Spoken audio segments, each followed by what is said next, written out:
Becoming a mom brings lots of emotions, as well as unexpected experiences, from the high highs of witnessing your children flourish and grow to the low lows and feelings of shame, guilt, and remorse for the life we once had prior to having kids. The feelings and experiences of motherhood are wild, and I'm here to talk about the good, the bad, and the downright ugly. Hey, it's Jenny Swanson, your host of Chaos and Coffee Motherhood Unfiltered. I am so grateful you're here. Let's get into it. Mental health. One thing that I could talk about honestly forever. Maybe not forever, but in today's world, I feel like it's so important, especially with everything that we've got going on a small scale with our own personal lives, all the way to a bigger scale and what's going on within the world. It is wild. However, today I specifically want to talk about motherhood and even pregnancy. I will say this time around with twins has been absolutely wild. I think it could be just being pregnant, but I think twins definitely has changed some things. Hormones are definitely different. I don't think I had any I don't think I had anything like depression or anxiety necessarily, or like worsening symptoms with ADHD with my first two pregnancies. But I will say this pregnancy, there was a period of time where I was like, I'm going to have to go on antidepressants if they'll let me. Something's definitely different. Like, there were times when I felt excited about things, or I should have felt excited, and I normally do, and I just felt meh, which was really frustrating, and it was a huge red flag for me. But then again, I'm looking and I'm like, what are my options? Because when you're pregnant, you're really limited on what you can take. And so that's something I want to talk about, especially also the stigma around it. So often I've heard so many times, or not even just so many times, after giving birth, with both the girls, postpartum depression, postpartum anxiety, postpartum psychosis, which the psychosis piece isn't really talked about very much. However, I firsthand experienced someone that went through it. I was working on the psych floor, and this was years ago, and she was a first-time mom, and I just remember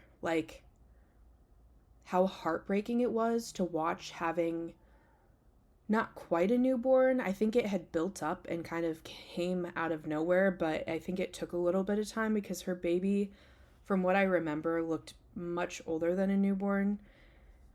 But it was really devastating to see, and I don't know what contributed. Obviously hormones, etc. And then I've now established with a psychiatric nurse practitioner who also used to be an OB nurse, which is amazing. So she's got an OB background that she had done for 30 plus years, and then she has her doctorate in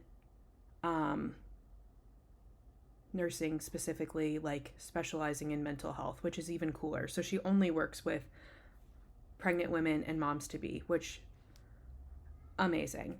So I found it really interesting to experience watching someone go through postpartum psychosis, and I want to highlight that it is real and medicine helps it go away, and with time it does go away from what I understand. I want to break that stigma because I don't think it's talked about very often, and I don't fully know the whole story, and HIPAA, I don't even remember a lot of the details, but I do remember that being very real to me. I didn't even know up until that point in time that was even a possibility, and I don't even know, because I was freshly out of college when this happened. I don't even know if I knew about at the time about postpartum depression and postpartum anxiety. Even in the last few years, I feel like that's really been brought to light, which is just wild.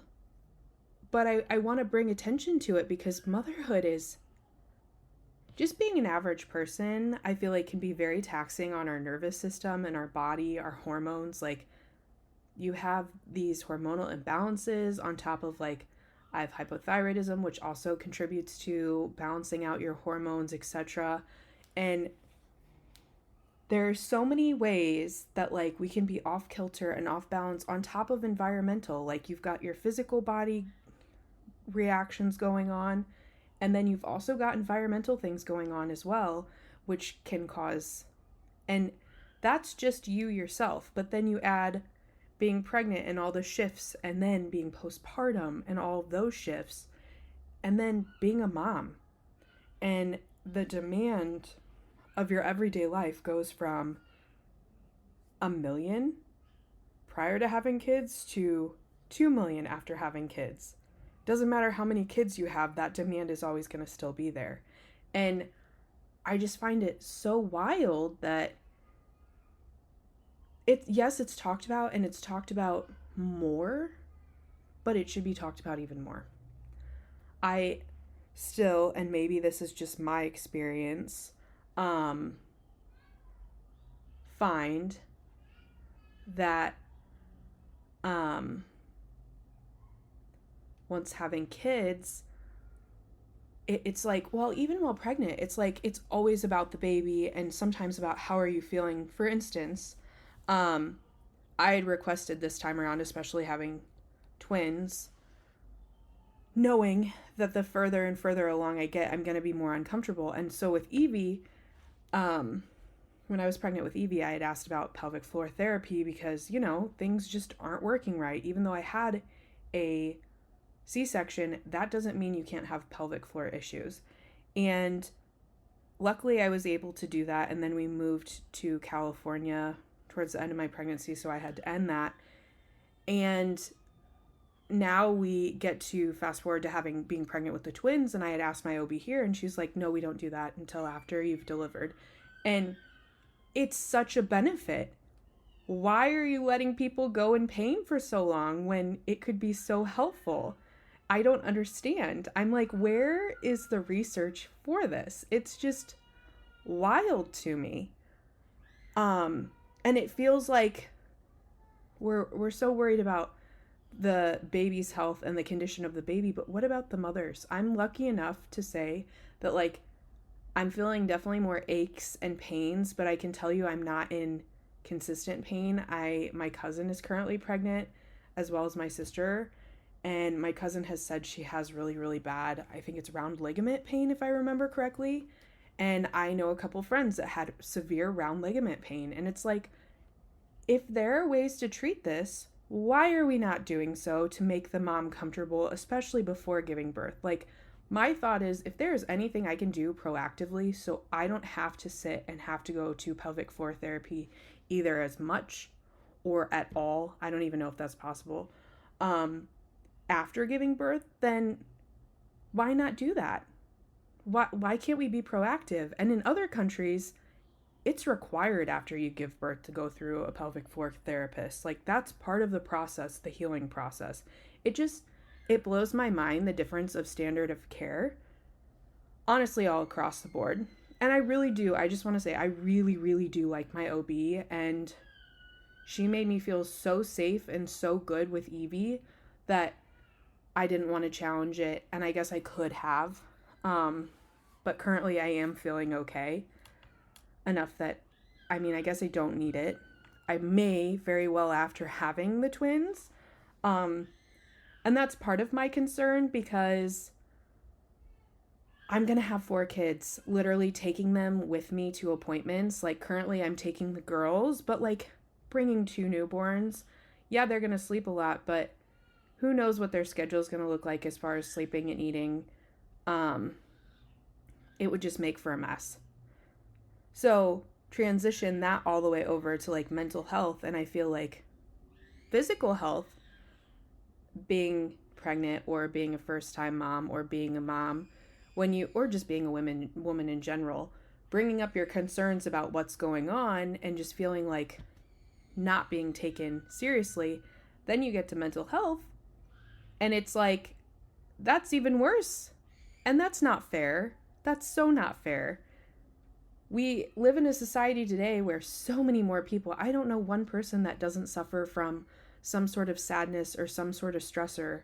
at some point. And I'm not saying that it's full-blown depression or anxiety. I don't want to give people labels, especially when I'm not qualified to. But what I'm saying is we're keenly aware of big emotions, and we, especially seeing some of the generations before us, like, let's just push it under the rug and not deal with it. Well, now you have our generation being a millennial. I guess I'm going to talk from my generation as a millennial, and going forward, we've got so many things that we need to deal with. And it's like, it's going to keep repeating. The cycle is going to keep repeating if we don't break it. And it's like, we're focusing less and less on something that's so, so important. Suicide rates are up, which is just tragic. No one should ever have to feel like their life isn't worth living, and that they don't matter. I mean, there are many different reasons for that, but that's just one of those things where it's so hard to see someone take their life because of the pain that they're feeling, when for many it can be absolutely avoided. Some, I don't know, maybe not so much. I just read about a woman in Europe, I want to say. I can't remember the specific. I want to say it was like, I'm going to be very off on this. Maybe Denmark, Norway, Sweden, one of those countries. I'm so sorry if I'm getting that wrong. That's why I'm giving the disclaimer. But she chose euthanasia for herself. I think she was in her 20s, maybe. Because for so long, she had tried to work through her depression, and she just felt like this was the best way to give herself peace. And I respect that. I mean, that's a totally controversial thing, but it's not something that, like, I feel like I can put my own opinion on, because it's not my life. I don't know what she's going through or what she went through. But again, if we just place more emphasis on taking care of the person and the overall mind, we would be worlds ahead. And then you add like the postpartum, or no, first let's start with pregnancy. So I want to get back to my feelings about that. So this pregnancy has just been so different in some ways, and then so much the same in others. So with my mental health, it comes down to, there was like around Christmas time. Christmas brings me so much joy. I love Christmas time.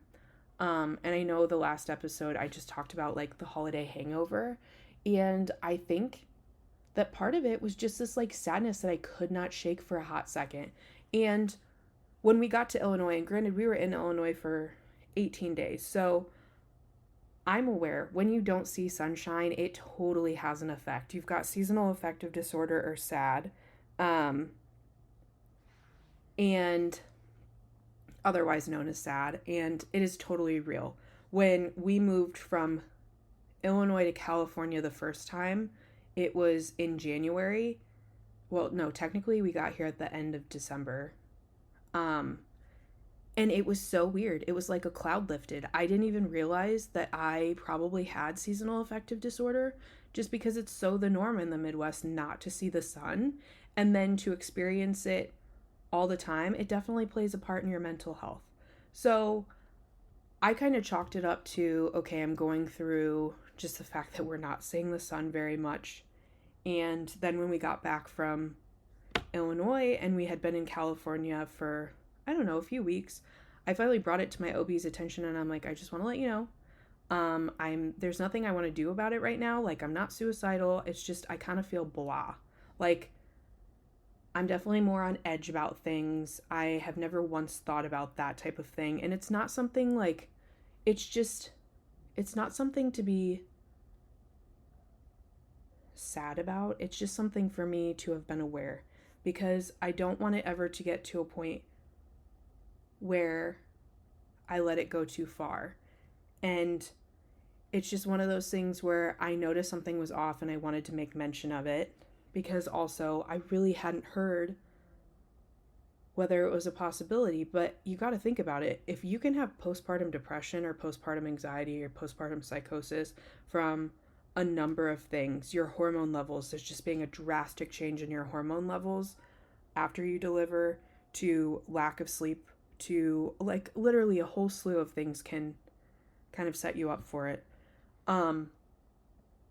The same can be true for pregnancy as well. And I feel like it's just not talked about even as much as postpartum. And so that's why I wanted to bring it up, because it is so important.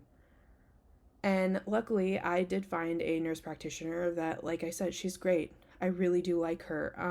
On one of the intake forms, it was slightly triggering.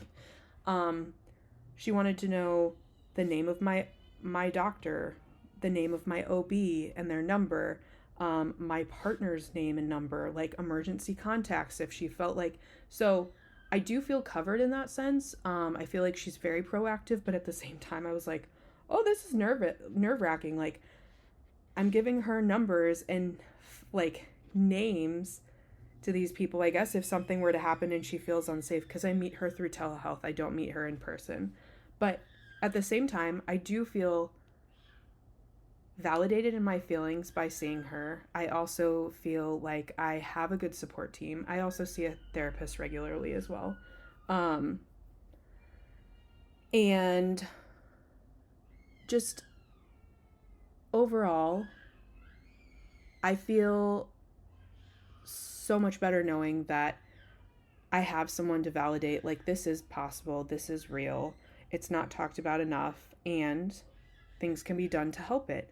Yet on the whole other side of things, when you're pregnant and if you're potentially breastfeeding, there are so many medications, it gets frustrating that you can't take because you are pregnant and they don't have a lot of data on it, or they do have some data on it depending. And unfortunately, it is what it is at this point. I just hope in the future that they do more research, or they're able to do more research safely, because I understand not wanting to test medications and side effects on a pregnant, and see the side effects on a pregnant woman, and the potential outcome of that. But at the same time, there are just times that you have to do what's best for the woman, because, I mean, you may not have the mom or the baby if it gets too out of hand. Also, I do want to preface this by saying medicine is phenomenal and you have to find what works for you. However, there are other options as well for some that, because I'm going to be honest, I would much rather try something natural before going the medical route. And I'm not opposed to medicine by any means. Like, if you need it, you need it. But a great therapist is important. If you are interested in a coach, coaches are great too. They're not therapists. However, if it's something that you feel like you're in a rut because it's like present, like you're thinking of the present and then the future and it's stressing you out, there are definitely places for coaches as well. And there are supplements as well. So the psychiatric nurse practitioner that I see, I told her kind of what was going on, and she was like, well, we could go the medicine route or we could go the supplement route and try that first. And let me tell you exactly what I told her and what I've already said. I have no problem trying medicine. However, I would really like to try the natural way first, especially since supplements usually, I feel like, don't have, or at least I haven't every time I've taken them and they've helped, had a side effect. I know it happens. And luckily for me, I haven't had to experience that. So I just want you to know there are other modalities out there that also can help in conjunction with medicine. So if you're opposed or on edge about doing that, there are many other options out there to try first. There's breathing techniques, meditation, journaling, just getting outside. That's another one. Exercising if you can. But just making sure that you're in a good mental space. Because again, just being yourself before kids in a stressful world or a stressful situation, or not even stressful, just existing in this world at times at least from my own personal experience, can be sad, can be stressful.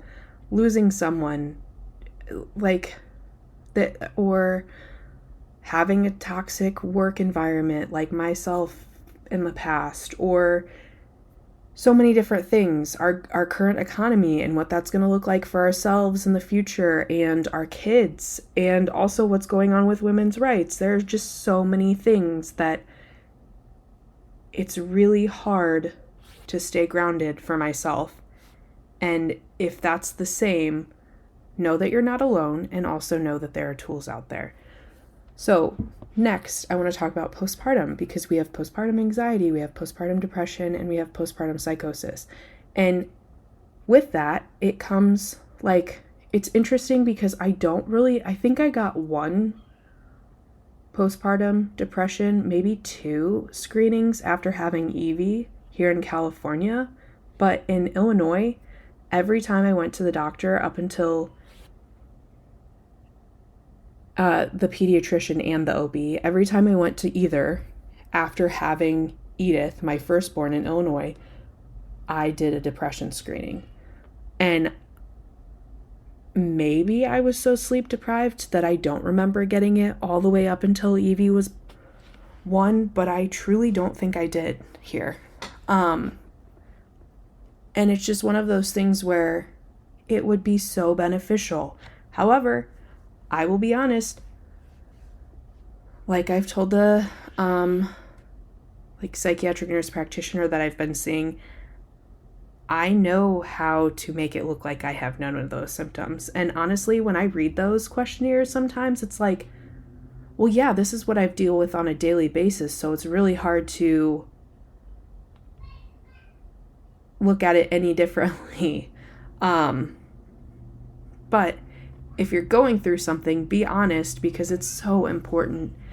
You deserve positive experiences in life. And if your mental health is affecting that, it's just not worth it. We deserve to go through life and enjoyments. And I'm not saying that life isn't going to have its ups and downs, because again, there's loss, there's highs and lows in life.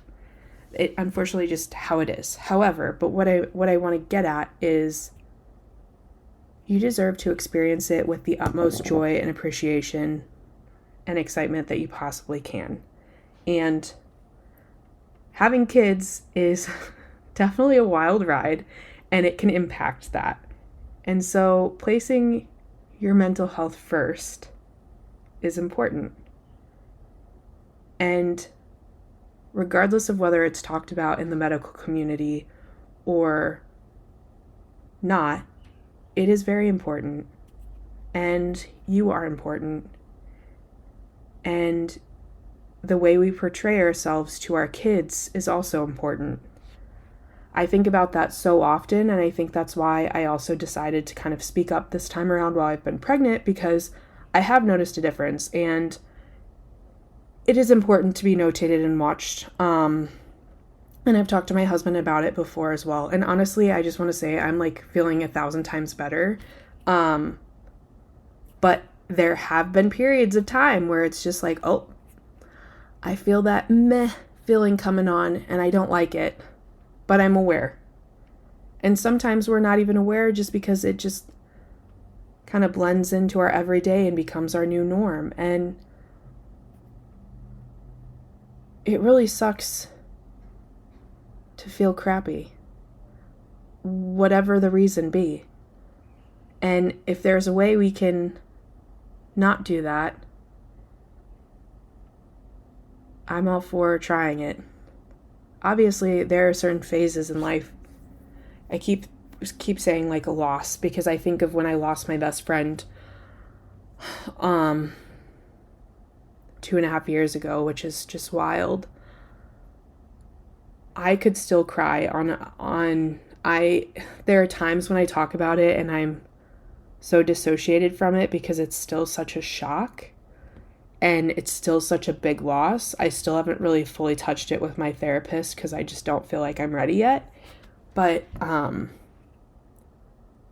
that is going to unfortunately be a natural part of our lives, and we have to deal with it. And it's something that you can't just make go away. However, you can find ways to cope with it and cope with it in healthy ways, which I promise I have talked about it a little bit to my therapist. It's not something to be of concern about. It's just, I fully don't think I'm ready to process it. When I found out my best friend had passed away, I relayed the message to quite a few others of our friends. I was kind of like the go-between. And I have never been through so much shock in my life that where I just started getting sick in between phone calls. And I don't usually get sick, so it was in being pregnant, it was such a shock to the system. I feel like also, to bring this up, there's something called somatic experience. I have done it with my therapist. It is phenomenal.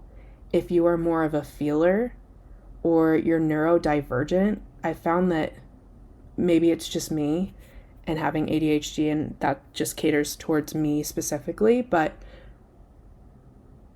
your therapist, you have to find a therapist that's, and they may have other practitioners that aren't therapists, but I will say this is, if it's something traumatic, I definitely think it should be done with a trained therapist. You sit within your body and they kind of walk you through a process and you feel and experience what's going on. And for me, when I've done it with other situations, it is such a beautiful process and I feel so much lighter after doing it that I also want to share, because I can talk and talk and talk and talk and talk and talk about what's going on, how I feel, and where I'm at right now in life with my therapist. But I also think for me personally, there's such an energetic component of finding the energy and the healing space within it and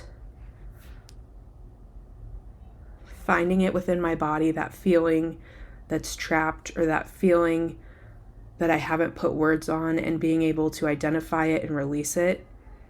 That's just so beautiful. And so if you've never heard of somatic experience and you're looking into potentially getting a therapist, or you have a therapist, maybe research it, because it could be something that's right for you. Like I said, it's been so beneficial to me. I want to shout to the rooftops, like, hey, this is another option, because I know something else that's popped up and I've done it and it's worked before. It's so interesting. It's kind of like, in a way, it's kind of like medicine. So I've done EMDR before, which is like a rapid eye movement technique. And depending on what topic of life or what area of life I do it on, it doesn't seem to have the same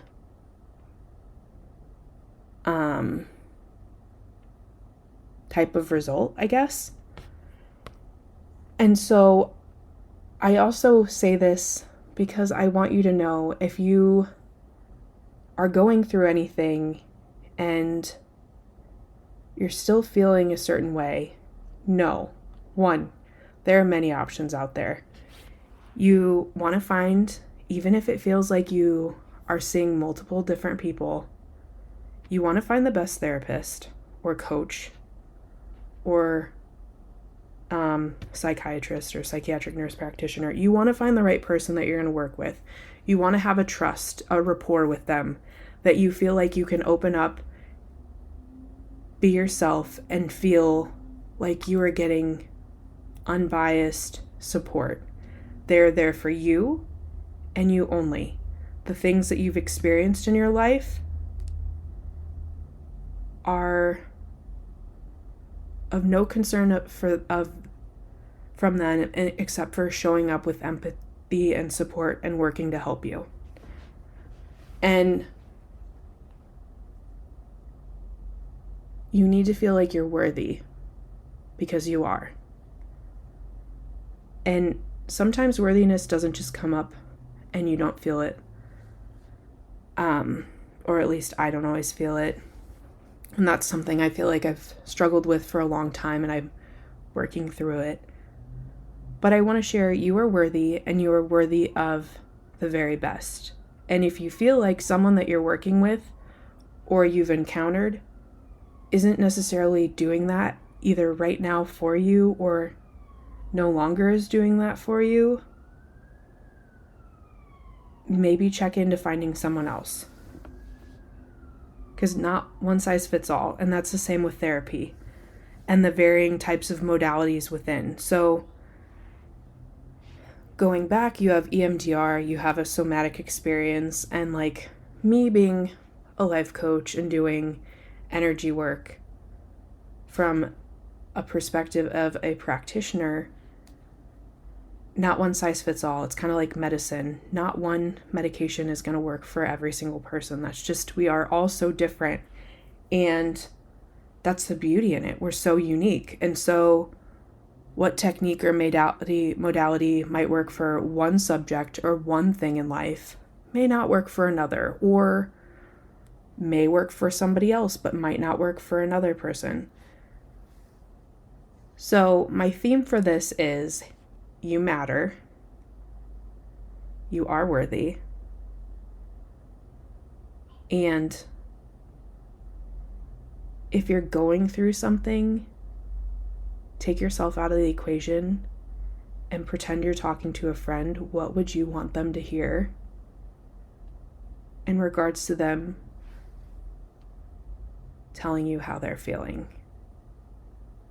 Because I can tell you with certainty, if I'm hearing my friends say they're going through it, I'm going to have the utmost empathy and compassion.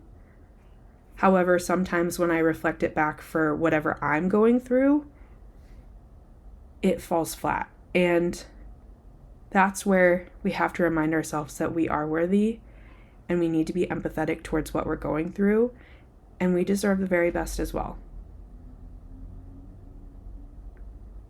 I just want to say you are doing amazing, and thank you for sharing this time with me.